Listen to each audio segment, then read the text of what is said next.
பேசுகிறவர். நம்முடைய ஆண்டவர் பேசுகிற தேவனாய் இருக்கிறார். அவரது வார்த்தையின் மூலமாய் நம்மோடு பேசுகிறவராய் இருக்கிறார். எல்லாரும் என்னோடு கூட ஒரு வேத பகுதியை திருப்பிக் கொள்ள உங்களை உற்சாகப்படுத்துகிறேன். யோசுவாவின் புஸ்தகம் 21ஆம் அதிகாரம் 43ஆம் வசனத்திலிருந்து 45ஆம் வசனம் வரை சேர்ந்து வாசிக்க போகிறோம். யோசுவா 21ஆம் அதிகாரம் 43ஆம் வசனத்திலிருந்து 45ஆம் வசனம் வரை. பழைய ஏற்பாட்டிலே பக்கம் 296வது பக்கம். யோசுவாவின் புஸ்தகம் 21ஆம் அதிகாரம் 43ஆம் வசனத்திலிருந்து 45ஆம் வசனம் வரை சேர்ந்து வாசிக்கலாமா? இந்த பிரகாரமாக கர்த்தர் இஸ்ரவேலுக்கு கொடுப்பேன் என்று அவருடைய பிதாவுக்கு ஆணையிட்ட தேசத்தை எல்லாம் கொடுத்தார். அவர்கள் அவைகளை சுதந்திரித்துக் கொண்டு அவைகளிலே குடியிருந்தார்கள். கர்த்தர் அவர்களுடைய பிதாக்களுக்கு ஆணையிட்டபடியெல்லாம் அவர்களை சுற்றிலும் யுத்தமில்லாமல் இளைப்பாற பண்ணினார். அவர்களுடைய எல்லா சத்துருக்களிலும் ஒருவர் அவர்களுக்கு முன்பாக நிற்கவில்லை. அவர்கள் சத்துருக்களை எல்லாம் கர்த்தர் அவர்கள் கையில் ஒப்புக் கொடுத்தார். கர்த்தர் இஸ்ரவேல் குடும்பத்தாருக்கு சொல்லியிருந்த நல் வார்த்தைகள் எல்லாம் ஒரு வார்த்தையும் தவறி போகவில்லை. எல்லாம் நிறைவேறிற்று. ஜெபிப்போம். அன்பின் பரலோக பிதாவே, இயேசுவின் நாமத்தில் வருகிறோம். உமது சித்தத்தையும் உமது திட்டத்தையும் உமது வார்த்தையும் கேட்க காத்திருக்கிறோம். அடியனை மறைத்து நீர் வெளிப்படும். இங்க இருக்கிற ஒவ்வொரு ஆத்மாக்களும் உமது வார்த்தையால் திருப்தி ஆகட்டும். இயேசுவின் நாமத்தில் ஜெபிக்கிறேன் நல்ல பிதாவே, ஆமென். கல்தேயருடைய பட்டணத்தில் புறஜாதியின் பின்னணியத்தில் ஒரு மனிதன் இருந்தான். விக்கிரகங்களுக்கு பின்பாக அவன் வாழ்வு இருந்தது. அந்த மனிதன் வித்தியாசமானவனாய் இருந்தான். தேவனை தேடுகிற ஒரு உணர்வுள்ளவனாய் இருந்திருக்க கூடும் என்று நான் விசுவாசிக்கிறேன்.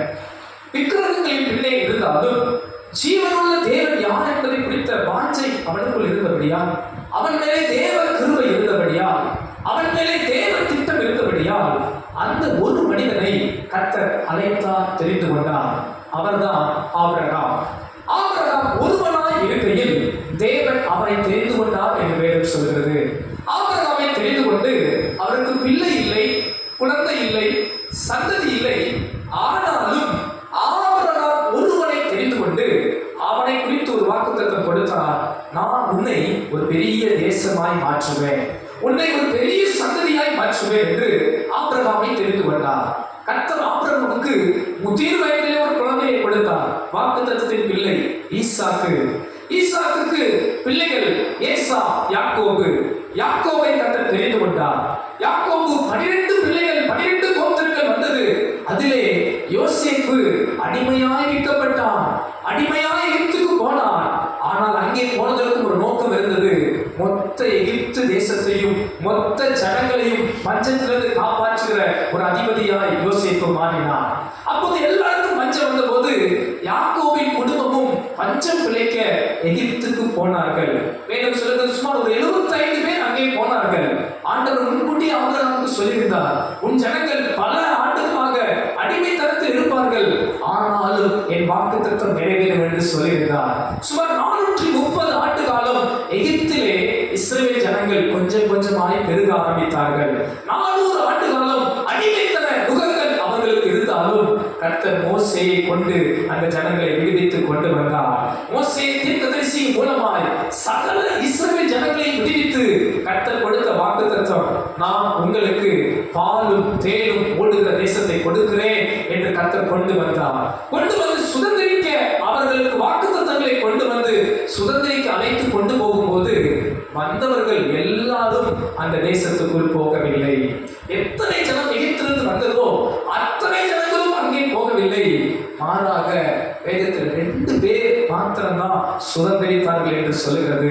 யோசுவாவும் காலேபும் கானானை சுதந்திரித்தார்கள். அன்பானவர்களே, இந்த காலை நேரத்தில் உங்களுக்கும் எனக்கும் தேவன் வாக்குத்தத்தங்களை கொடுக்கிறார், வார்த்தைகளை கொடுக்கிறார், ஆசீர்வாதங்களை கொடுக்கிறார். ஆனால் யார் சுதந்திரிக்க முடியும், யார் சுதந்திரிக்க முடியாது? நாம் ஒரு வேத பகுதி அழகாய் வாசித்தோம்.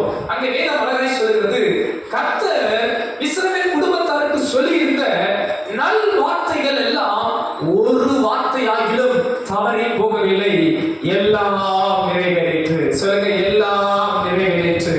உங்க வாழ்க்கையில் தேவ ஆசீர்வாதங்கள் எல்லாம் நிறைவேற வேண்டுமானால், உங்க வாழ்க்கையில் தேவ வாக்குத்தத்தங்கள் எல்லாம் நிறைவேற வேண்டுமானால், உங்க வாழ்க்கையில் தேவன் கொடுக்கிற வாக்குத்தத்தங்கள் எல்லாம் நிறைவேற வேண்டுமானால், உங்களுக்கும் எனக்கும் சில தகுதிகள் தேவை.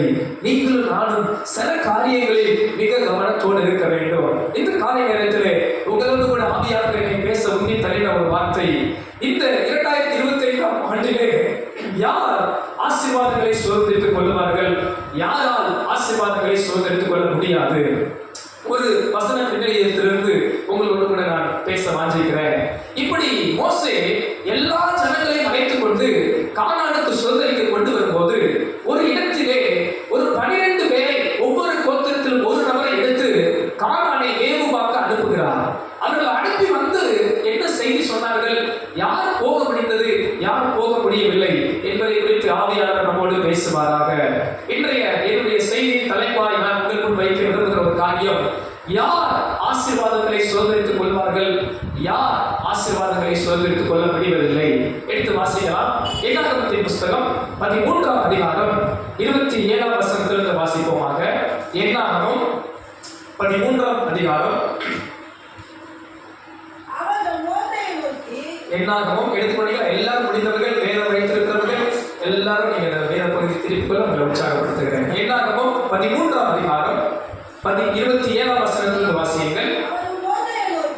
அவர்கள் மோசேயை நோக்கி, நீர் எங்களை அனுப்பின தேசத்துக்கு நாங்கள் போய் வந்தோம், அது பாலும் தேனும் ஓடுகிற தேசம்தான், இது அதனுடைய கனி. ஆனாலும் அந்த தேசத்திலே குடியிருக்கிற ஜனங்கள் பலவான்கள், பட்டணங்கள் அரணிப்பானவைகளும் மிகவும் பெரியவைகளுமாய் இருக்கிறது. அங்கே ஏதோக்கின் குமாரரையும் கண்டோம்.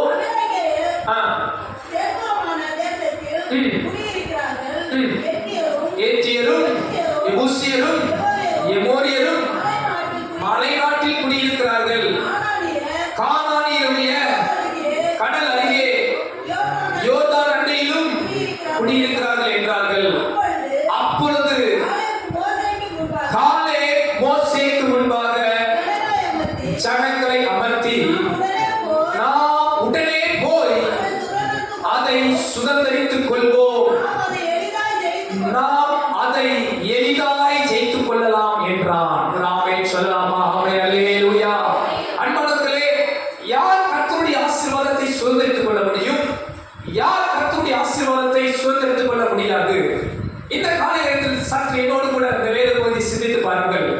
மோசே ஒரு 12 பேரை அழைத்து கானான் தேசத்துக்கு அனுப்பி, அந்த தேசம் எப்படிப்பட்டது, அது நல்ல நீட்சி உள்ள தேசமா, அந்த தேசத்தின் குடிகள் எப்படிப்பட்டவர்கள், அங்கே நாம் போய் சுகமாய் இருக்க முடியுமா, போய் வேவு பார்த்து வாருங்கள், சுற்றி பார்த்து வாருங்கள் என்று அனுப்பினார். 40 நாள் சுற்றி பார்த்து அவர்கள் வந்து செய்தி கொடுக்கிறார்கள். சுற்றி பார்க்க போனவர்கள் வந்து சொல்லுகிறார்கள், அது நீ சொன்னபடி பாலும் தேனும் ஓடுகிற தேசம்தான், அதிலே அமலேக்கியர் இருக்கிறார்கள், எபூசியர், எமோரியர், ஏதோக்கின் புத்திரர் இருக்கிறார்கள் என்று செய்திகளை சொல்லுகிறார்கள். இந்த இடத்தில் பார்ப்பீர்களானால், நான் வாசித்த முதல் பகுதிகளில் அவர்கள் வந்து மோசே இடத்தில் இந்த 3 வசனங்களை சொல்லுகிற வார்த்தையை கவனிக்கிறோம். அன்பானவர்களே, காலை வித்தியாசமான செய்தியை சொல்கிறார். அங்கே முதல் சொன்ன 3 வசனங்களில் அவர்கள் சொன்ன காரியங்களை பார்ப்பீர்களானால், அவர்கள் சொல்லுகிறார்கள், ஆனாலும் 28ஆம் வசனம் பாருங்கள், பாலும் தேனும் ஓடுகிற தேசம்தான். ஆனாலும் சொல்லுங்க, என்னது? ஆனாலும். இன்னைக்கு அநேக தேவ பிள்ளைகள் ஏன் ஆசீர்வாதத்தை சுதந்திரித்துக் கொள்ள முடியவில்லை? ஏன் சிலர் மாத்திரம் சுதந்திரித்துக் கொள்கிறார்கள்? முதல் காரியம், நீங்கள் பிரச்சனையே அல்ல, கர்த்தருடைய வார்த்தையை நம்ப வேண்டும். சிலர் பாருங்கள், சுற்றி வேறு பார்க்க போன 10 பேர் நல்ல தேசத்தா அப்படி சொன்னாலும் என்ன சொன்னாங்க தெரியுமா? ஆனாலும் சொல்லி என்ன சொல்றாங்க? அந்த தேசத்தின் குடிகள் பலவான்கள், அரணிப்பான பட்டணங்கள், அந்த தேசத்தில் ஏனோக்கின் புத்திரர் இருக்கிறார்கள், அமலேக்கியர் இருக்கிறார்கள், எபூசியர் இருக்கிறார்கள்.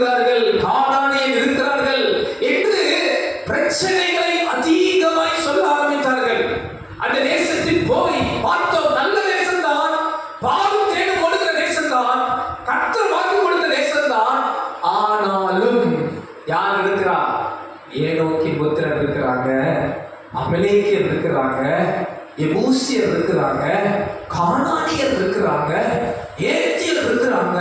அவங்க எல்லாம் பலசாலிகள். அன்பானவர்களே, இன்றைக்கு பல தேவ ஆசீர்வாதங்களை பெற்றுக்கொள்ள முடியாமல் போவதன் காரணம் என்னவென்று தெரியுமா? அவர்கள் தேவ வார்த்தையை நம்பினவர்கள் அல்ல, பிரச்சனையை பார்க்கிறவர்களா இருக்கிறார்கள். நாம கூட பல நேரம் பாருங்க, 2025 ஆண்டுல தேவன் நமக்கு எவ்வளவு வாக்குத்தத்தங்களை கொடுத்தாலும், எத்தனை சத்தியங்களை நமக்கு கொடுத்தாலும், எத்தனை வார்த்தை மூலமாய் நம்மோடு பேசினாலும், பல நேரம் வாக்குத்தத்தம் நல்லா தான் இருக்கு, ஆனாலும் என் பிரச்சனை எனக்கு தான் தெரியும், என் பிரச்சனை எங்க வீட்டுல இருக்க கஷ்டம், மாஸ்டர் சொன்ன முடியுமா? சொன்ன தெரியாது.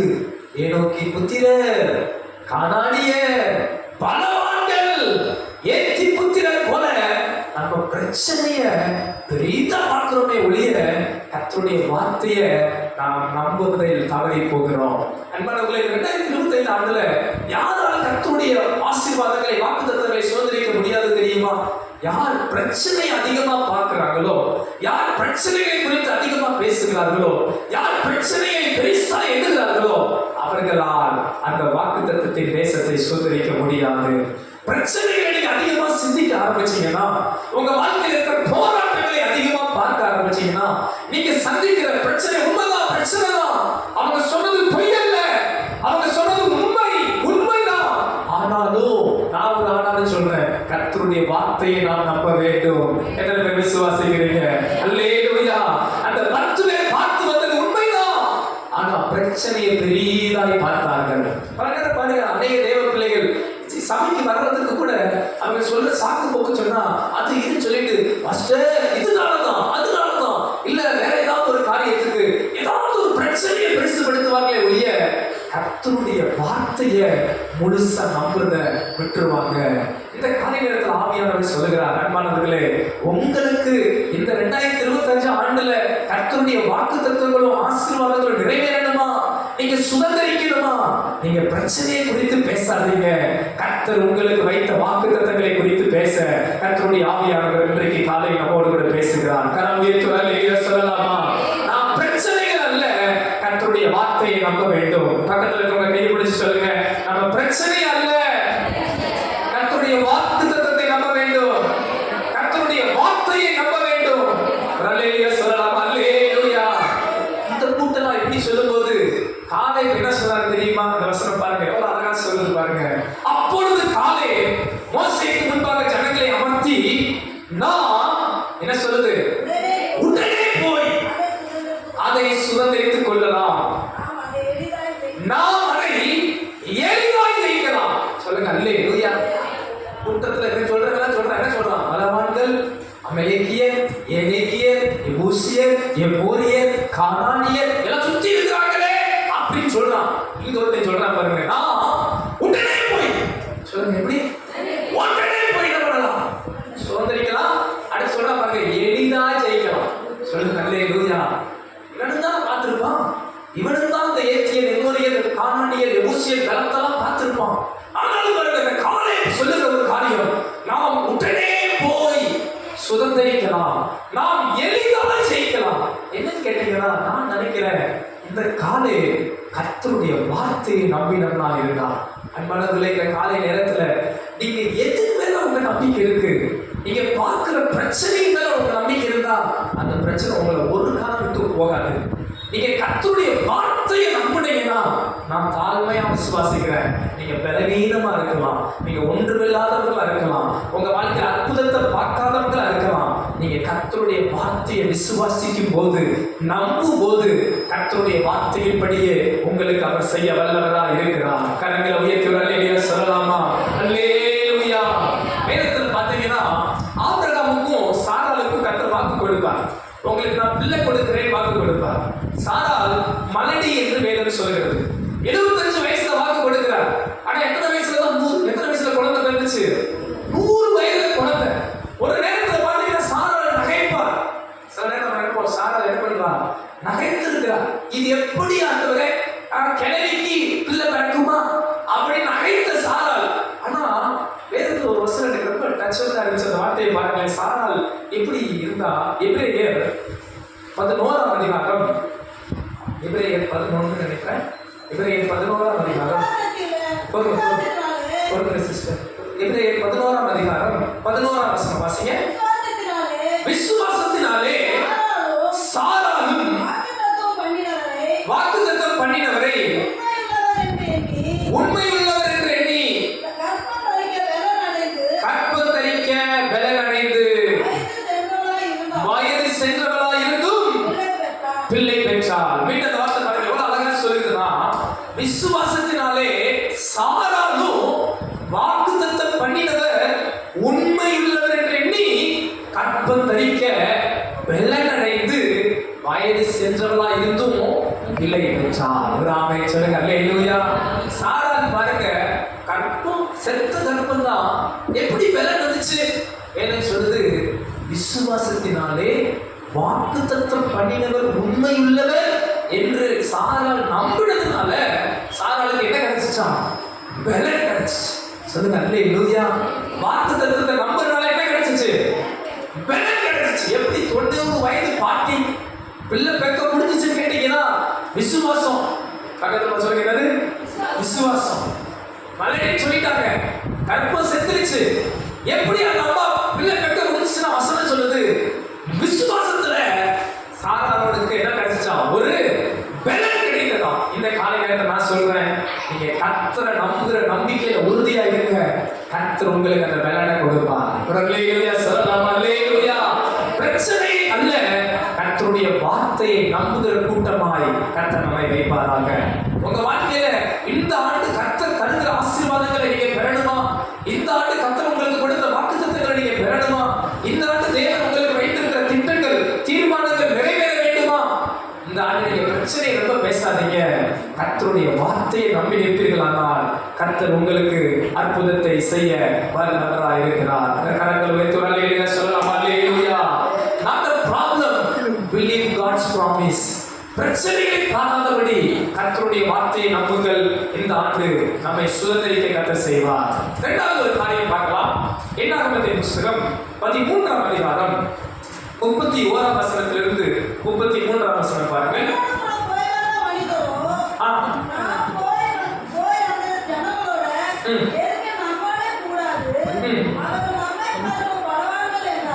பாருங்க, அந்த 10 பேர் யோசுவாவும் காலேபும் தவிர 10 பேர் என்ன சொல்றாங்கன்னா, என்னாகமத்தின் புத்தகம் 13ஆம் அதிகாரம் 31ஆம் வசனத்திலிருந்து இப்படியாக சொல்கிறது. தொடர்ந்து வாசிங்க சிஸ்டர். அவனோடு கூட போய் வந்த மனிதர்கள்,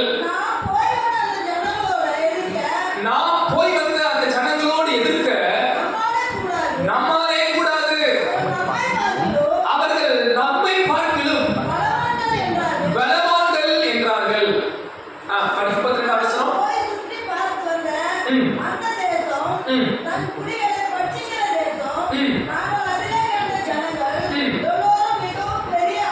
எல்லாரும் மிகவும் பெரிய ஆட்கள், அங்கே ராட்சத பிரவியான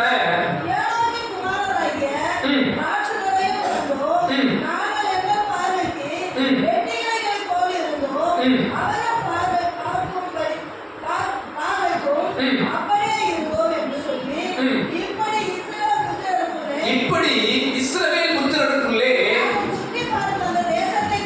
தாங்கள் சுற்றி பார்த்து வந்த தேசத்தை குறித்து துச்செய்தியை பரம்பல் செய்தார்கள்.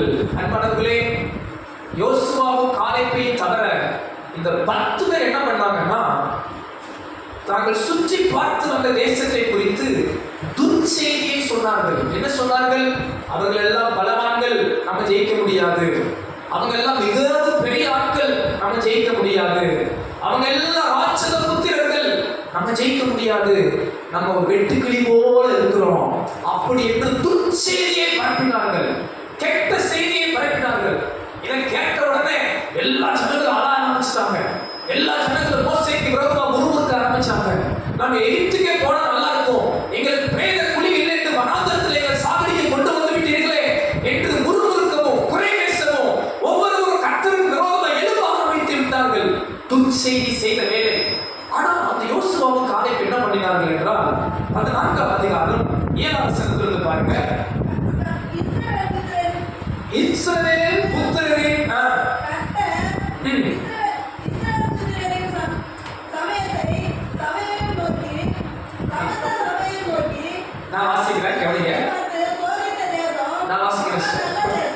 நான் வாசிக்கிறேன். இஸ்ரவேல் புத்திரர் சமஸ்த சபையை நோக்கி, நாங்கள் போய் சுற்றி பார்த்து சோதித்த தேசம் மகா நல்ல தேசம். இது யார் சொல்றாரு கேட்டீங்கன்னா, 6ஆம் வசனத்துல பாருங்க. தேசத்தை சுற்றி பார்த்தவர்களில் நூனின் குமாரனாகிய யோசுவாவும் எப்பினேயின் குமாரனாகிய காலேபும் தங்கள் வஸ்திரங்களை கிழித்துக் கொண்டு இஸ்ரவேல் புத்திரரின் சமஸ்த சபையை நோக்கி, நாங்கள் போய் சுற்றி பார்த்து சோதித்த தேசம் மகா நல்ல தேசம். கர்த்தர் நம்மை பிரியமா இருந்தால் அந்த தேசத்திலே நம்மை கொண்டு போய் பாலும் தேனும் ஓடுகிற அந்த தேசத்தை நமக்கு கொடுப்பார். கர்த்தருக்கு விரோதமாய் மாத்திரம் கலகம் பண்ணாதீர்கள். அந்த தேசத்தின் ஜனங்களுக்கு நீங்கள் பயப்பட வேண்டியதில்லை. அவர்கள் நமக்கு இறையாவார்கள். அவர்களை காத்த நிழல் அவர்களை விட்டு விலகி போயிற்று. கர்த்தர் நம்மோடே இருக்கிறார். அவர்களுக்கு பயப்பட வேண்டியதில்லை என்றார்கள். ஒரு ஆமென் சொல்லுங்க. அல்லேலூயா. அங்க இந்த 10 பேர் என்ன சொன்னா, அங்க இருக்கிறவங்க பலவான்கள், அங்க இருக்கிறவங்க பெரிய ஆட்கள், அங்க இருக்கிறவங்க ராட்சத புஸ்தர்கள் சொன்னாங்க. யோசுவாவும் காலேப் என்ன பண்றாங்க தெரியுமா? சட்டையை கிழிச்சிட்டு போய் சொல்றாங்க, நீங்க பயப்பட வேண்டியதில்லை. கர்த்தர் நம்ம மேல பிரியமா இருந்தா அந்த தேசத்தை சுதந்திரிப்போம். நீங்க பயப்பட வேண்டியதில்லை. நம்ம ஈஸியா அவங்களை இரையாக்கி விடுவோம் என்று நம்பிக்கையின் வார்த்தையை சொன்னாங்க. அவங்க சொன்னது துர்ச்செய்தி, யோசுவாவும் காலேபும் சொன்னது நல்ல செய்தி.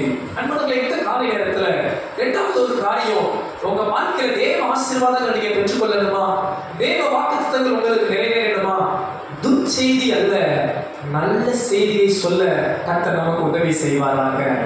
கனவை சொல்லுங்க, என் நாவு என்ன செய்தி சொல்லாது, துர்ச்செய்தி சொல்லாது, நல்ல செய்தி சொல்லணும். சொல்லுங்க அல்லேலூயா. எத்தனை பேர் இந்த வார்த்தையை புரிஞ்சுக்கிட்டீங்க? துர்ச்செய்தி சொல்லுகிறவர்களால் தேவ ஆசீர்வாதங்களை பெற்றுக்கொள்ள முடியாது. துர்ச்செய்தி சொல்லுகிறவர்களால் தேவ வாக்குத்தத்தங்களை பெற்றுக்கொள்ள முடியாது. அது குறிப்பா கர்த்தருடைய சித்தத்துக்கு விரோதமான பேச்சுகள் எல்லாம் துர்ச்செய்தி. கர்த்தருடைய சித்தத்துக்கு விரோதமான வார்த்தைகள் எல்லாம் அவிசுவாசமான வார்த்தைகள். கர்த்தருடைய சித்தத்துக்கு விரோதமான வார்த்தைகள் எல்லாம் கெட்ட வார்த்தை தான். அது தேவனுக்கு பிரியமில்லாத வார்த்தை. அது தேவனால் அங்கீகரிக்க முடியாத வார்த்தை. அது துர்ச்செய்தியின் வார்த்தை. ஆனா நீங்கள் நானும் ஒரு யோசுவாவும் காலேபை போல நாம் ஜனங்களுக்கு நம்பிக்கை கொடுக்கிற நற்செய்தியின் வார்த்தையை சொல்லுவோமானால் உங்களை என்னை கர்த்தர் ஆசீர்வதிப்பார். கரவையேற்று அல்லேலூயா சொல்லுங்க பாருங்க. அல்லேலூயா. இந்த ஆண்டு நான் துர்ச்செய்தி சொல்ல மாட்டேன். சொல்லுங்க, இந்த ஆண்டு நான் என்ன பண்ண மாட்டேன், துர்ச்செய்தி சொல்ல மாட்டேன். அவன் பேசுறதெல்லாம் நல்ல செய்தி தான். அவன் சொல்லுங்க அல்லேலூயா. ஆமாம் சார், பாருங்க அவங்க வாயை திறந்தாவே ஆமா துர்ச்செய்தியா சொல்லுவாங்க. சோத்திரம். துர்ச்செய்தினா ஏதாவது ஒரு குறை, ஏதாவது ஒண்ணு பேசி, ஏதாவது ஒண்ணு சொல்லி ஒரு கலகத்தையே உண்டு பண்ணிடுவாங்க. இந்த 10 சொன்ன உடனே சமஸ்த சபைக்குள்ளே ஒரு கலகமே வந்துருச்சு. மொத்த இஸ்ரவேல் ஜனங்களுக்குள்ள என்ன வந்துருச்சு, ஒரு கலகமே வந்துருச்சு. ஐயோ, மோசேயை முறுமுறுத்த ஆரம்பிச்சுட்டான். பலர் என்ன பண்ண ஆரம்பிச்சுட்டாங்க, எகிப்துக்கே போறேன்னு சொல்ல ஆரம்பிச்சுட்டான். பலர் அழ ஆரம்பிச்சுட்டான். ஐயோ, எங்களை சாகரத்துக்கு கொண்டு வந்துட்டாங்களே. பாருங்க, 10 பேர் பல லட்சம் ஜனங்கள் என்ன பண்ணிட்டான், ஒரு கலந்து கலக்கிட்டான். சோத்திரம். பாருங்க, நீங்க சொல்ற ஒரு வார்த்தை வாழ வைக்க முடியும், சாகடிக்க முடியும். ஆமே, உங்க வார்த்தையில் என்ன இருக்கு, ஜீவன் உண்டு. பாருங்க, வசனத்துல பார்க்கிறோம், நாவின் அதிகாரத்துல கர்த்தர் என்ன வைக்கிறார், ஜீவனை வச்சிருக்கிறார். மரணமும் ஜீவனும் நாவின் அதிகாரத்தில் இருக்கு. அப்ப அன்பானவர்களே, நீங்க பேசுகிற வார்த்தைகளை குறித்து ரொம்ப கவனமா இருக்கணும், ரொம்ப கவனமா இருக்கணும். பாருங்க, யோபு தன் வார்த்தையில கூட பாவம் செய்யல. ஆனா இன்னைக்கு அநேக தேவ பிள்ளைகள் செய்யற பாவம் என்ன தெரியுமா, அவங்க பெரிய பெரிய பொல்லாப்பெல்லாம் செய்யல. பெரிய இருக்கிறாரான பெரிய விபச்சாரம், கர்த்தருக்கு பிரியமான திருட்டு, அது இதெல்லாம் செய்யறதில்லை. இதுல பாவம் செஞ்சாங்கன்னா நாவினாலே துர்மார்க்கமா பேசி, கர்த்தருக்கு பிரியமில்லாதது பேசி, குறை பேசி, முறுமுறுத்து, கர்த்தருக்கு விரோதமான வார்த்தைகளை பேசி பாவம் செய்கிற கூட்டங்களாய் மாறி விடுகிறார்கள். இந்த காலை நேரத்துல கர்த்தர் நம்மை அவற்றிலிருந்து தூர வைப்பாராக. கரமையேற்று அல்லேலூயா சொல்லுங்க பார்க்கலாம். அல்லேலூயா. துர்ச்செய்தியை நான் பேச மாட்டேன். எத்தனை பேர் ஆமென் சொல்றீங்க? நான் துர்ச்செய்தி என்ன பண்ண மாட்டேன், பேச அழைக்கப்பட்டவன் அல்ல. நீங்கள் நானும் நல்ல செய்தி சொல்ல அழைக்கப்பட்டவர்கள். ஆமென் சொல்லலாமா? அல்லேலூயா. பாருங்க, நம்மளால யாரும் கலங்கக்கூடாது. சொல்லுங்க, நம்மளால என்ன பண்ணக்கூடாது? யாரும் கலங்கக்கூடாது. நம்மளால நம்ம யாருக்கு இடரலா இருக்கக்கூடாது. சொல்லுங்க, நம்ம எந்த ஆத்மாவுக்கும் இடரலா இருக்கக்கூடாது. நம்ம வார்த்தை அநேகரை உயிர்ப்பிக்கிறமே ஒழிய யாரையும் உடைத்து போடக்கூடாது. சொல்லுங்க அல்லேலூயா. சிலருக்கு பாருங்க, அவங்களுக்கு சொல்ல தெரியல, அவங்களுக்கு பேச தெரியல, அப்படிதான் நான் நினைக்கிறேன். சிலருக்கு என்ன பண்ணணும்னு தெரியல, அவங்களுக்கு அது அப்படி பழகிட்டாங்களா என்னன்னு தெரியல. ஒரு சின்ன சம்பவத்தை சொல்றேன். நீங்க இந்த வார்த்தை இப்போ கவனிச்சு பாருங்களேன். ஒரு முறை பாஸ்டருக்கு உடம்பு சரியில்லாத நேரம், ஹாஸ்பிட்டலில் அவங்களுக்கு அந்த சர்ஜரி பண்ண வேண்டிய சூழ்நிலை. ஆஸ்பத்திரிக்கு போகிறோம், கூப்பிட்டு போகிறோம். சரிங்களா? உள்ளே போகும்போது அந்த கூப்பிட்டு போகிற டாக்டர் சரிங்களா, அவர் சொல்கிறார், பிரதர், நான் பாஸ்டர் தெரியாது, அதனால சொல்கிறார், பிரதர் கடைசியாக ஒரு முறை பேசிக்கங்க. கடைசியாக ஒரு முறை என்ன பண்ணிக்கீங்க? ஆப்ரேஷன் தேட்டரில் கூப்பிட்டு போகும்போது என்னை கூப்பிட்டு சொல்கிறார், பிரதர் கடைசியாக ஒரு முறை பேசிக்கங்க. நான் பேசவே இல்லையே. அப்படி சிரிச்சுட்டு அவரை பார்த்து நான் சொல்றது, நானும் அங்க போய் சோதனம் மேல யாரும் வந்து அழுதுப்பா, கதறிப்பா, எனக்கு தெரியும் என்ன நடக்கும் அப்படின்னு எனக்கு விசுவாசம் இருக்கு. அதை சொல்றதை பார்த்தா இதே டோன்ல இதே வார்த்தை தான் கூட போயெல்லாம் சொல்லலை. நான் அப்படியே அந்த டோனை சொல்றேன். நான் அசுமை போகும்போது பார்த்து சிரிச்சுக்கிட்டோம். எப்படி சொல்றாங்க பாருங்க, சில எனக்கு என்ன சொல்ல தெரியல, பேச தெரியல. அதனால பாருங்க, வேற ஆஸ்பத்திரி ஆப்ரேஷன்லாம் பண்ண வேண்டாம், நான் பண்ணிக்கிறேன், வேற ஆஸ்பத்திரி கூட்டு போயிருக்கேன் அப்படின்னு கூட்டு போயிருக்கோம். சிலர் பாருங்க துர்ச்செய்தியே பேசுவாங்க. துர்ச்செய்தியை சிலர் பாருங்க ஒன்றும் உண்மைதாக்கிடுவாங்க. நான் சொல்றேன், ஒரு நாள் இல்லாத நேரத்தில் உதாரணத்தை பற்றி உங்கள்கிட்ட ஒரு நாள் சொல்றான்னா நான் நினைக்கிறேன், உங்களுக்கு எப்படி ரொம்ப தெரியல, அதை நீங்க முழுசா நம்பாதீங்க. சொல்லுங்க, நீங்க என்ன பண்ணக்கூடாது, இன்னொரு ஆள் சொல்றது என்ன பண்ணக்கூடாது, முழுசா நம்பவே கூடாது. எத்தனை பேர் ஆமைன்னு சொல்றீங்க? ஆமா, குறை பேசுறவன் இருக்கிறாங்கல்ல, என்னைக்கு குறை பேசிட்டே இருப்பான், பார்த்துருக்கேன், என்னைக்கும் பேசிட்டே இருப்பாங்க. நீங்க நேர சமூகத்துல கர்த்தரையும் கர்த்தருடைய வாக்குத்தத்தங்களையும் நல்ல செய்தியை சொல்லுங்க, நல்ல செய்தி சொல்லுங்க. சில டாக்டரே செத்துருவாங்கன்னு சொன்னா கூட நீங்க என்ன சொல்றீங்க, நல்ல வாழ்க்கையை கொடுத்த, கவலைப்படாதீங்க, கர்த்தர் உங்களுக்கு நல்ல ஆயுசு நாட்களை கொடுப்பா. சொல்லுங்க அல்லேலூயா. ஆசாபாரமா பிரதர் சிஸ்டர், விசுவாசமான வார்த்தை ஒரு ஆள் வாழ வைக்கும். எத்தனை பேர் ஆமைன்னு சொல்றீங்க? ஒரு விசுவாசமான வார்த்தையை சொல்லி பாருங்க. எனக்கு தெரிஞ்ச ஒரு பிரதர், அவர் வந்து டாக்டர்லாம் செத்துருவேன்னு சொல்லிட்டாங்க, தண்ணி மட்டும் தான் குடிக்கிற ஸ்டேஜ். ஆனா அங்க அவரை சந்திச்ச ஒரு விசுவாசி அவங்களை உற்சாகப்படுத்தி, ஏன் நீங்க நினைக்கிறீங்க பிரதர், அப்படிலாம் நினைக்காதீங்க, ஏசு உங்களை வாழ வைப்பார், ஜோமணி பிரெட்டை சாப்பிடுங்க, ஜோமணி பிஸ்கட்டை சாப்பிடுங்க. அப்படி ஜோமணி பிரெட் பிஸ்கட் கொடுத்து அந்த பிரதர் பாருங்க, சமீபத்தில் கூட 2 நாள் முன்னாடி பேசினேன், இன்னும் அவர் உயிரோட தான் இருக்கிறாராம். சொல்லுங்க அல்லேலூயா. எத்தனையோ 3 மாசம் டைம் கொடுத்த பிரதர் இன்னைக்கு ஜீவனோடு இருக்கிறார். அல்லேலூயா. நல்ல செய்தி சொல்ல வைக்கப்பட்டிருக்கிறோம், துர்ச்செய்தி அல்ல. உங்க வீட்டுக்கார பத்தி நல்ல செய்தி சொல்லணும். பக்கத்து வீட்டுக்காரங்க போய் உங்க வீட்டுக்கார தெரியுமா, நம்ம எப்படி தெரியுமா, நல்ல செய்தி தான் சொல்ல மாட்டோம். வாங்கி கொடுத்த புடவை, வாங்கி கொடுத்த தங்கத்தெல்லாம் வெளியே சொல்ல மாட்டோம். ஒரு நாள் நம்ம திட்டுறது மட்டும் நம்பிட்டு இருப்போம், தெருவாக போய் சொல்லுவோம். நீங்க அதை செய்ய மாட்டீங்க, இருந்தாலும் சொல்றேன். சிலர் என்ன பண்ண பாருங்க, ஈஸியா அந்த வாட்ஸ்அப் யூடியூப்லாம் பாத்தீங்கன்னா கெட்ட செய்தி சூப்பரா ஸ்ப்ரெட் ஆகும். பாத்தீங்கன்னா வியூஸ் நல்லா போகும், கெட்ட செய்திகள் நல்ல சூப்பரா ஸ்ப்ரெட் ஆகும். ஆனா நல்ல செய்தி என்ன பண்ணாது, ரொம்ப ஸ்ப்ரெட் ஆக.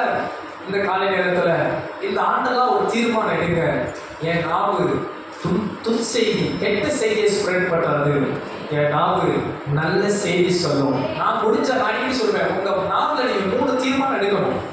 ஆகாத சம்பாஷணை பேசவே கூடாது. ஆகாத சம்பாஷணை நல் ஒழுக்கத்துக்கு எடுக்கும். தேவையில்லாத ஃபோன் கால்ஸ் தான் அவாய்ட் பண்ணுங்க. ஃப்ரெண்ட்ஸ்கிட்ட பேசுறேன், மணிக்கணக்காக பேசாதீங்க. வாலிப பிள்ளைகள் காலமே சொல்றேன், இப்போ உங்களுக்கு இது புரியாம இருக்கலாம், இருந்தாலும் என் கடமை.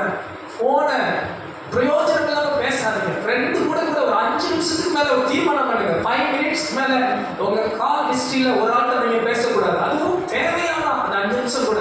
என் ஃபோன் கால் ஹிஸ்டரியில பார்த்தீங்கன்னா ரொம்ப நேரம் இருக்கேன், அதாவது ப்ரேயர் கவுன்சிலிங்ல மட்டும் கூட இருக்கும். மற்ற நேரம் மேட்ரு சொல்லிட்டு பிரதர் போதும், மேட்ரு சொல்லிட்டு தெரிஞ்ச சோத்துறோம், அவ்வளவுதான். நம்ம சும்மா பலப்பல கொலப்பலன்னு பேசுறதுக்கெல்லாம் நம்ம அழைக்கப்படல. சொல்லுங்க அல்லேலூயா. ஏன் மாஸ்டர் செய்யக்கூடாதா? நீங்க ரொம்ப பேச ஆரம்பிச்சாலே ஒரு பிரச்சனையில மாட்டிக்கிறீங்க. ஆகாத சம்பாஷணை உங்க நல்ல ஒழுக்கத்தை கெடுக்கும். வேதம் சொல்லுது, அதிக பேச்சு பாவமில்லாமல் போகாது. அதிகமான பேச்சுகளை நீங்க தவிர்த்துட்டாலே பல பிரச்சனைக்கு நீங்க தப்பிச்சுக்கலாம். ஒரு ஆமென் சொல்லுங்க. அல்லேலூயா. இப்படிலாம் பழமொழி சொல்லுவாங்க தெரியுமா? தவளை என்ன பண்ணுமா? நீங்க நல்லா தெரிஞ்சு வச்சிருக்கீங்க. கர்த்தர் உங்களை ஆசீர்வதிப்பாங்க. நீங்க அப்ப பிரச்சனை இருக்குதா, நீங்க ரொம்ப பேசாது. போன்ஸை ரொம்ப முடிஞ்ச அளவுக்கு தவிர்த்து கொள்ளுங்க. போன் இல்லாம என்னால ஒரு வருஷம் வாழ முடியும் பாஸ்டர், அப்படி யாராவது இருக்கிறீங்க? அல்லேலூயா. சிலர் இருக்கிறீங்க. கர்த்தர் உங்களை ஆசீர்வதிப்பாங்க. எனக்கு தெரிஞ்ச ஒரு பாஸ்டர் ஒரு தீர்மானம் எடுத்தாரா, போன் பயன்படுத்தாம இருக்க போற ஒரு தீர்மானம் எடுத்தாரா. நீங்க ஏதாவது தீர்மானம் எடுக்க முடியுமான்னு தெரியல. சில பிசினஸே போன்ல இருக்கும், சில வேலையை கர்த்தர் உங்களை ஆசீர்வதிப்பார். தேவையில்லாத பேச்சு வேணாம். சிம்பிள். தேவையில்லாத பேச்சு. நான் கேட்ட ஒரு தம்பி, நான் பைபிள் காலேஜ் டீச் பண்ணிக்கிட்டு இருந்தேன். அப்ப ஒரு தம்பி என்ன வந்து கேட்டாங்க, மாஸ்டர் நான் ரொம்ப பேசுறேனோ அப்படின்னு கேட்டாங்க. நான் பார்த்து நீ ஒரு கேள்வி கேட்கிறேன், நான் ரொம்ப பேசுறேனோ அப்படின்னு கேட்டாங்க. என்ன ஏன் தம்பி என்ன டவுட்? இல்லை மாஸ்டர் எனக்கு சந்தேகமா இருக்கு, நான் ரொம்ப பேசுற மாதிரி தெரியுது, எனக்கு ஏதாவது ஒரு கவுன்சிலிங் கொடுங்க மாஸ்டர். என்னடா நான் சொல்ல உட்கார தம்பி, இப்ப என்ன உனக்கு பேசுறதுலாம் பிரச்சனை? சரி, இப்படி ஒரு தீர்மானம் எடு. இன்னைக்கு இருந்து நான் பேசினா கேட்கிறவங்களுக்கு ஒன்றும் பிரயோஜனமா இருக்கணும் அப்படின்னா நான் பேசுவேன். இல்ல பேசுறது எனக்கு அது யூஸ்ஃபுல்லா இருக்கணும் அப்படின்னா நான் பேசுவேன். இல்ல கர்த்தருடைய வார்த்தையை மட்டும் தான் நான் பேசுறேன் அப்படின்னா மட்டும் பேசுப்பா, இல்லாட்டி பேசாத பான்னு அப்படியே வாய மூடிட்டு போயிட்டான். ஒண்ணு கேட்கிறவங்களுக்கு என்ன இருக்கணும்? பிரயோஜனம். நீங்க பேசுற வார்த்தை கேட்கிற ஆளுக்கு பிரயோஜனம். இல்ல ரெண்டாவது உங்களுக்கு எப்படி இருக்கணும்? ஒரு பிரயோஜனமா இருக்கணும், ஒரு பக்தி விருத்தி கேட்கமா இருக்கணும். இல்லைன்னா நீங்க வசனத்தை பேசணும். மூணு இல்லைன்னா நீங்கள் பேசாம இருப்பதே. செய்தி பரப்புகிறவர்கள் அவர்கள் தேவ ராஜ்யத்தை, தேவ வாக்குத்தத்தங்களை சுதந்திரிப்பது ரொம்ப கடினம். உங்க லைஃப்ல இந்த ஆண்டு துர்ச்செய்தியை மட்டும் பரப்பாருங்க. உங்க வீட்டுல, உங்க குடும்பத்துல, வேலை பார்க்குற இடத்துல, எங்கேயுமே சபையில கூட எங்கேயுமே நீங்க துர்ச்செய்தி பரப்புற ஆட்கள் உங்களுக்கு தெரியுமா? துர்ச்செய்தி பரப்புறவங்களுக்கு என்ன ஆகுது தெரியுமா? இதே அதிகாரத்தில் நீங்க பார்த்தீங்கன்னா என்ன புஸ்தகம் 14 அதிகாரம் 36 அந்த வசனத்தை பார்த்தீங்கன்னா, அந்த தேசத்தை சோதித்து பார்க்கும்படி மோசேயால் அனுப்பப்பட்டு திரும்பி அந்த தேசத்தை குறித்து துர்ச்செய்தி கொண்டு வந்து சபையார் எல்லாரும் அவனுக்கு விரோதமாய் முறுமுறுக்கும்படி அந்த துர்ச்செய்தியை சொன்னவர்களாகிய அந்த மனிதர் கர்த்தருடைய சந்நிதியில் வாதையினால் செத்தார்கள். அதுக்கு இந்த வசனத்தை பார்த்தீங்கன்னா, யோசுவாவும் காலேபும் மாத்திரம் சாகாது இருந்தார்கள்.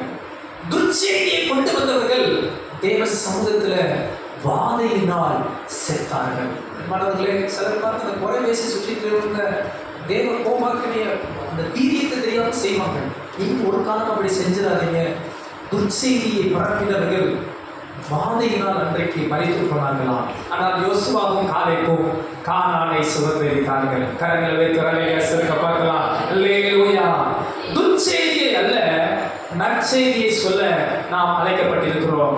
துர்ச்செய்தியை சொல்லுகிறவர்களா இருப்போமானால் தேவ ஆசீர்வாதங்களை சுதந்திரிக்க முடியாது. நல்ல செய்தி சொல்லும் போது தேவ ஆசீர்வாதங்களை சுதந்திரித்துக் கொள்வோம். பக்கத்துல பார்த்து சொல்லுங்க, இன்னைக்கு நான் ஒரு தீர்மானம் எடுத்துட்டேன். துர்ச்செய்தி தாண்டி நான் சொல்லவே மாட்டேன். சொல்றதெல்லாம் நல்ல செய்தி.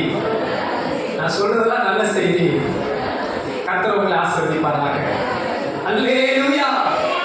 நீங்க ஒரு நல்ல செய்தி சொல்லிருக்கல, ஆண்டவர் உங்களை ஆசீர்வதிப்பார். நல்ல செய்தி சொல்லிருக்கிறோம். ஆமென். அல்லேலூயா.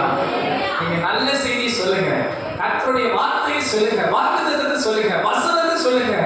இந்த ஆண்டு கர்த்தர் உங்களுக்கான வாக்குத்தத்தங்களை எல்லாம் ஆண்டவர் நிறைவேற்ற போகிறார். விசுவாசிக்கிறவங்க நல்ல கரங்களை உயர்த்தி அல்லேலூயா சொல்லலாமா? அல்லேலூயா. அந்த 2 காரியங்களை பார்த்தோம். 2025 ஆண்டுல யார் கர்த்தருடைய ஆசீர்வாதங்களை சுதந்திரித்துக் கொள்வார்கள், யார் கர்த்தருடைய ஆசீர்வாதங்களை சுதந்திரித்துக் கொள்ள முடியாது?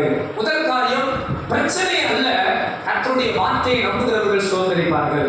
இரண்டாவது காரியம், துர்ச்செய்தி அல்ல, நற்செய்தியை சொல்லுகிறவர்கள் கர்த்தருடைய ஆசீர்வாதத்தை சுதந்திரித்துக் கொள்வார்கள். மூணாவது காரியம், இதே என்னாகமத்தின் புஸ்தகம் 14 அதிகாரம் 40 வசனத்திலிருந்து பார்க்கலாம். 40 வசனத்திலிருந்து வாசிங்க.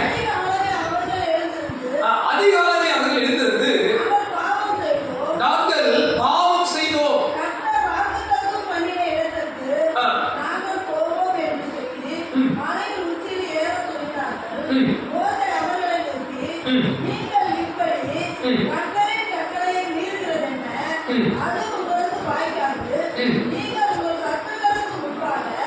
முறியடிக்கப்படாதபடிக்கு ம். ஏறி போகாது இருங்கள். ம். கர்த்தர் உங்கள் நடுவிலிருக்கிறார். ம். அமலேக்கியரும் ம். கானானியரும் ம். அங்கே உங்களுக்கு முன்னே இருக்கிறார்கள். ம். பட்டயத்தால் விழுவீர்கள்.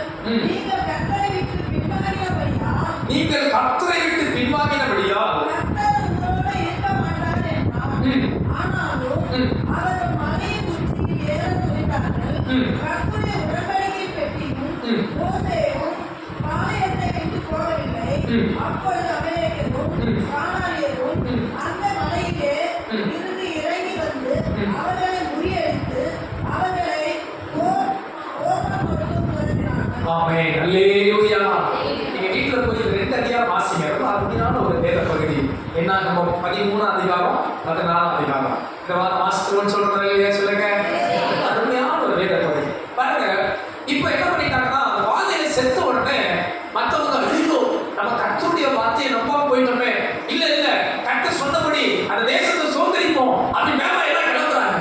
ஆனா ஆண்டவர் பார்த்தார், நீ நம்புறியா, நீ விசுவாசிக்கிறியா, சரி நீங்க யாரும் போக போறது இல்லை, எல்லாம் வனாந்தரத்துல 40 வருஷம் சுத்த போறீங்க அப்படின்னு தீர்மானம் பண்ணிட்டாரு. இவங்க இப்ப இல்ல இல்ல இல்ல நாங்க என்ன பண்றோம், நாங்க கண்டிப்பா போய் சுதந்திரிக்கிறோம் அப்படின்னு மேல எல்லாம் கிளம்பி ஓடுறோம். மோசே சொல்றாரு, இல்லப்பா போகாதீங்க, கர்த்தருடைய கட்டளையை மீறாத, மீறி போனா நீ செத்துருவ, ஆண்டவன் கூட இல்ல, ஆண்டவன் கூட இல்லாம நீ போகாத அப்படின்னு சொல்லி கேட்காம ஓடுறான். பாத்துக்கங்க, இந்த அது போனவன் எல்லாம் அங்கே அமலேக்கியர் கையிலே, அங்கிருந்த புறஜாதியர் கையிலே அநேகர் விழுந்து முதுகுப்புற ஓடி அவர்கள் ஓர்மா மட்டும் அவர்கள் புறத்தினார்கள் என்று பார்க்கிறோம். 3வது காரியம் அன்பானவர்களே, யார் கர்த்தருடைய ஆசீர்வாதத்தை வாக்குத்தத்தத்தில் பெற முடியும் கேட்டீங்கன்னா, கர்த்தருடைய கட்டளைகளை மீறாதவர்கள். சொல்லுங்க, யாருக்கு அந்த ஆசீர்வாதத்தை பெற முடியும்? கர்த்தருடைய கட்டளைகளை மீறாதவர்கள். ஆண்டவர் சொன்ன வார்த்தைக்கு அப்படியே செவி கொடுத்து அப்படியே கேட்டு அப்படியே செய்கிறவர்கள் தான் அந்த வாக்குத்தத்தங்களை சோதரிக்க முடியும். கர்த்தருடைய கட்டளைகளை மீறினவர்கள் அந்த வாக்குத்தத்தங்களை சோதரிக்க முடியல.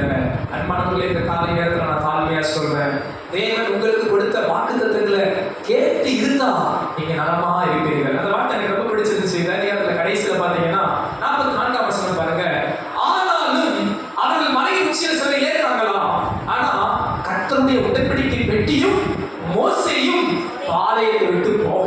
அல்லேலூயா, அல்லேலூயா.